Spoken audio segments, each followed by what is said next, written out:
happy to welcome Dr. Lily Hibberd to the stage. She's coming all the way from my favorite city in the world, Sydney. She is at the she's an Art Deco Research Fellow at the National Institute for Experimental Art at the University of New South Wales. Ludka wants to make it possible for everybody who is really part of this, big intellectual group to join. And because Lily has to go to Paris, she presents today, although she's not part of the tech people here. So we get a sneak peek basically into arts and how to use virtual reality and sound design and all those things around for a project called Parragirls, Past and Present. And Para is the short version for Parramatta. And for everybody who has been to Australia, that's a place near to Sydney. The stage is yours, Lily. Thank you, Kathleen. Thank you. Thank you, everyone. So I actually am a stand-in for Volker Kulturmeister, so apologies in advance, and complaints can be lodged later, but my talk will be completely different to what you've just been hearing this morning, as Kathleen already mentioned. And thank you to all the organisers, to Ludger for the invitation, and also to Janak, who's going to pass around actually the head-mounted display for you to have the experience in full immersion, because the work, which is in the panoramic space, just in the doorway here, there she is actually being rendered in a panoramic 2D experience, so it's not the full shebang.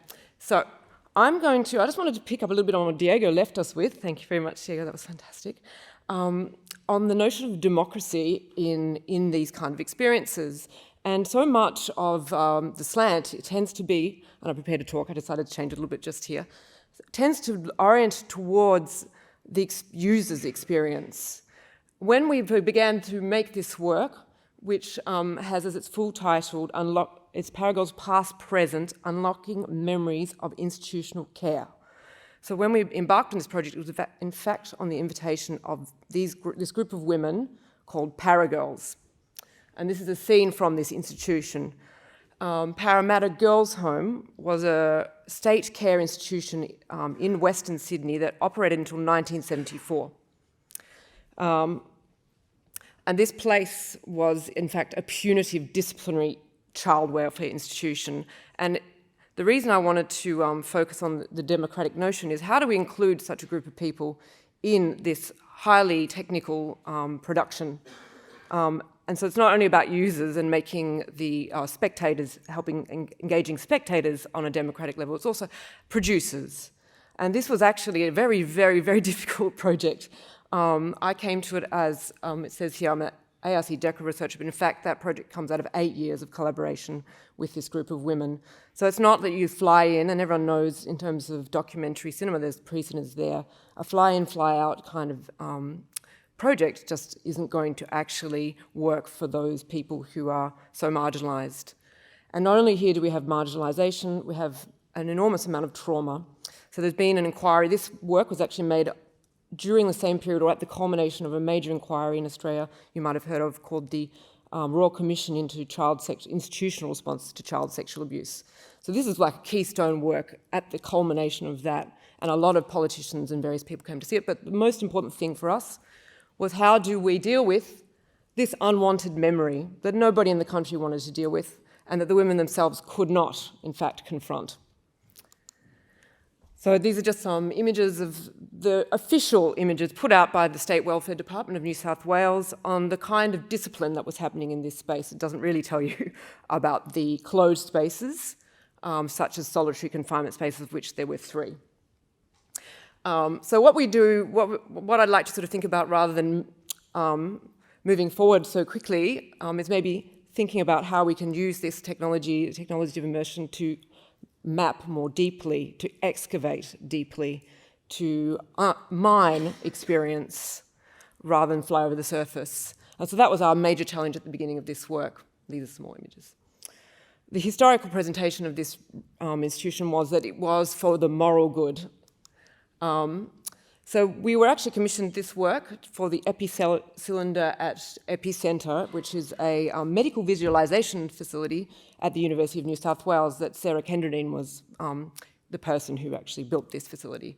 It was not intended to be used for public viewing. We managed to segue in with a festival that commissioned this work, The Big Anxiety, which was a mental health and digital media festival. So we were actually then presented with the challenge of how do we use a facility of this kind to create such a work. So whilst it's been transferred onto a head-mounted display platform, it's actually a very different, as anyone would know, the difference between a space in which you as the spectator can move around and are mobile in that sense to one where you're fully immersed is quite different. This is quite a small space. It's got only a 7-metre diameter, so in fact you're sort of quite claustrophobically closed in. Okay, so I would like to focus, in fact, on what the women themselves directed us to do in making this work. So as co-creators, they came into this technology not knowing anything, having never had any kind of immersive experience. So we took them to, in fact, Epicenter had not been built when we were in production of this work, which took a year and a half. So we took them to another facility called iCinema, which is a bit more rudimentary. But the women immediately instantly understood that this was the kind of world that they, in fact, inhabited mnemonically, that the experience of the past was, in fact, something that would drag them down. And the metaphor that they used was Alice going down the rabbit hole. Going back to this place for them 40 years later, for most cases, was as if to go back into memory, but to be sucked into it. So there were some very interesting things the creative team, all of us, there were 5 women, plus Volker Kutschemaz and Alex Davies, the sound production. We all worked together over a whole year and a half on the site with the women. So, in fact, it was one of those very in-depth process that was involved. So this Pandora's box, how can you create in an immersive experience? It seems completely apt, of course, but we met with some difficulty in that the site itself had many zones that were not accessible. This is one of those spaces. This is a photograph. In fact, women have produced quite a fair bit of documentary images themselves. This is a space that they called the dungeon, which was a lock-up solitary confinement space that teenage girls were put into, meant to be 24 hours. Often it was days, particularly if they'd been sexually abused or beaten by one of the staff. You had no light, no bedding, no water, no access to a toilet. So this is torture, basically. And these things went on for a long time in Australia. So this is just some background.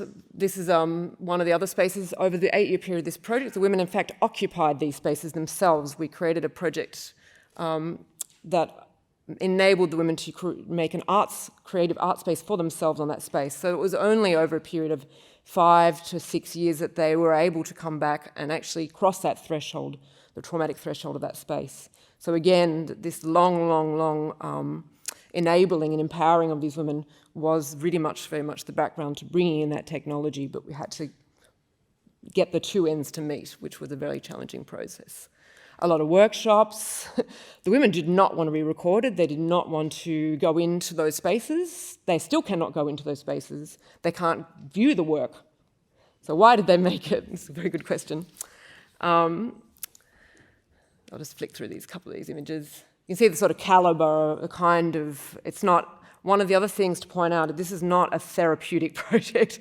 And one of the, obviously, a big marketing point for VR is its application for therapy, for post-traumatic stress disorder.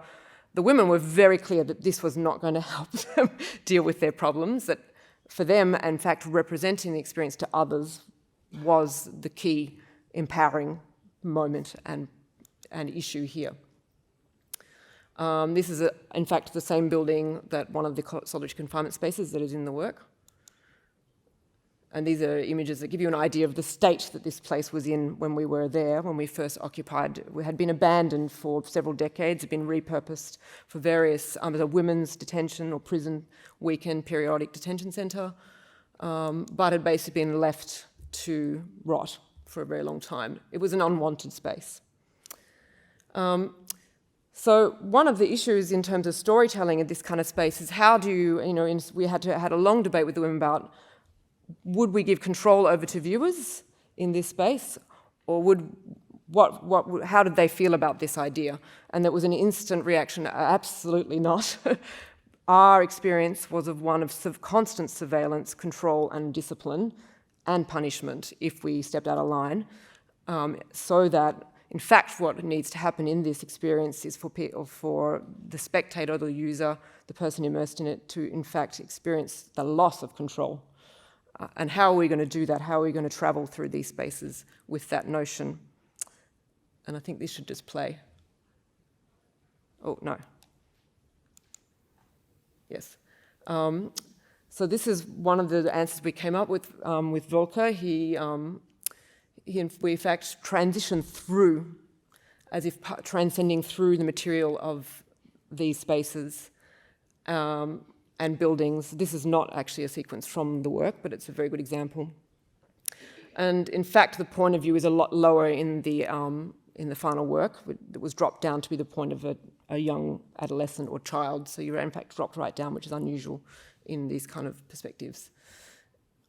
So for the women, this thing, well, the experience ended up being even more impactful and is translated very well, particularly in epicenter, in that the dispersion of the information or the visual information that you're getting is actually passing through you, and you have the sensation of being pulled through, that your lack of control in that space, in fact, the degrees of freedom are a debatable thing in this particular context.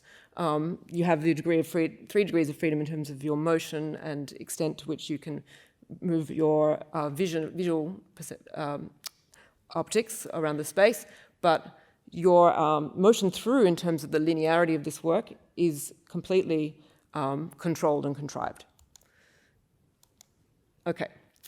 And one of the other sort of question of deep mapping was very important. We had a long debate about how to actually get these traces to emerge, and the women had a lot of, it's a kind of complicit or embodied experience of that site. When they go back, they're physically so embedded into particularly those solitary confinement, but into the surfaces of the building.